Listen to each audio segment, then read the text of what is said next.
പ്രതിഭാ സംഗമം നടത്തി. ശൂരനാട് വടക്ക് ചേഞ്ചിറക്കുഴി മഴ ഗ്രന്ഥശാലയാണ് വായനാ പക്ഷാചരണത്തിന്റെ ഭാഗമായി പ്രതിഭാ സംഗമം നടത്തിയത്. മഴത്തിളക്കം എന്ന പേരിലായിരുന്നു പരിപാടി. ശൂരനാട് വടക്ക് ചേഞ്ചിറക്കുഴി മഴ ഗ്രന്ഥശാലയുടെ നേതൃത്വത്തിലാണ് വായനാ പക്ഷാചരണത്തിന്റെ ഭാഗമായി പ്രതിഭാ സംഗമം നടത്തിയത്. മഴത്തിളക്കം 2026 എന്ന പേരിലായിരുന്നു പരിപാടി.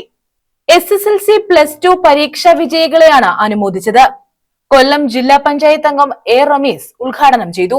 മാതൃകയാകുന്ന നിലയിലേക്ക് കുട്ടികൾ മാറി എന്ന് പറയുമ്പോൾ നാം മനസ്സിലാക്കേണ്ടത് ഈ കാലഘട്ടത്തിനകത്ത് ഒരു വേദിയെ കൈകാര്യം ചെയ്യുന്നതിനകത്തും അല്ലെങ്കിൽ മറ്റേതെങ്കിലും ഉള്ളൊരു പ്രതിസന്ധിയോ പ്രശ്നങ്ങളോ വന്നാൽ അതിനെ ഒന്ന് അഡ്രസ് ചെയ്യുന്നതിന് വേണ്ടിയിട്ട് സാധിക്കാത്ത നിലയിലേക്ക് വിദ്യാർത്ഥികൾ കുഞ്ഞുങ്ങൾ മാറുന്ന കാലഘട്ടമാണ് ഈ നാം ഇപ്പോൾ നടന്നു പോയിക്കൊണ്ടിരിക്കുന്ന കാലഘട്ടം.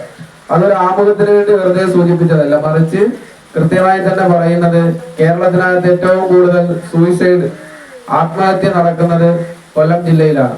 ആ കൊല്ലം ജില്ലക്കകത്ത് അത്തരത്തിലേക്കൊരു ആത്മഹത്യ കൂടുതൽ നടക്കുന്നതിന് റീസൺ നാം പരിശോധിക്കുമ്പോൾ അത് ഏറ്റവും കൂടുതൽ സംഭവിച്ചുകൊണ്ടിരിക്കുന്നത് ഞാനും നിങ്ങളും അടക്കമടങ്ങുന്ന ഒരു യങ് ജനറേഷന്റെ ഭാഗമായിട്ടുള്ളവരാണ് ഏറ്റവും കൂടുതൽ സൂയിസൈഡ് പോലെയുള്ള പ്രശ്നങ്ങളിലേക്ക് എത്തപ്പെടുന്നത്. അതിന്റെ പ്രധാന കാരണം എന്ന് പറയുന്നത് ഏതെങ്കിലും തരത്തിലുള്ള ഒരു പ്രതിസന്ധി അവൾക്കോ നേരിടേണ്ടി വന്നാൽ അതിനെ ഒന്ന് പിടിച്ചു നിർത്തുന്നതിന് അല്ലെങ്കിൽ അത്തരം പ്രശ്നങ്ങളെ അഭിമുഖീകരിക്കുന്നതിന് വേണ്ടിയിട്ട് ആ വിദ്യാർത്ഥിക്ക് അല്ലെങ്കിൽ ആ ചെറുപ്പക്കാരന് സാധിക്കാത്തതിന്റെ ഭാഗമായി അവൻ ചിന്തിക്കുന്നത്.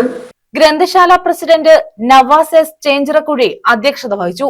ശാസ്താംകോട്ട ബ്ലോക്ക് പഞ്ചായത്ത് ക്ഷേമകാര്യ standing committee chairman K. Sivaprasad, Sooranad ഗ്രാമപഞ്ചായത്ത് വികസനകാര്യ standing committee chairman Latheef Perumkulam, block panchayat അംഗം മേരി അലക്സ്, ഗ്രാമപഞ്ചായത്ത് അംഗം ജെസി ബ്ലസൻ, ചേഞ്ചിറക്കുഴി അൽബിലാൽ മസ്ജിദ് ചീഫ് ഇമാം ഹുസൈൻ മൗലവി, M. സുധീർ ഖാൻ, റാവുത്തർ M. അബ്ദുൾ സലീം, ഹർഷ ഫാത്തിമ എന്നിവർ പങ്കെടുത്തു.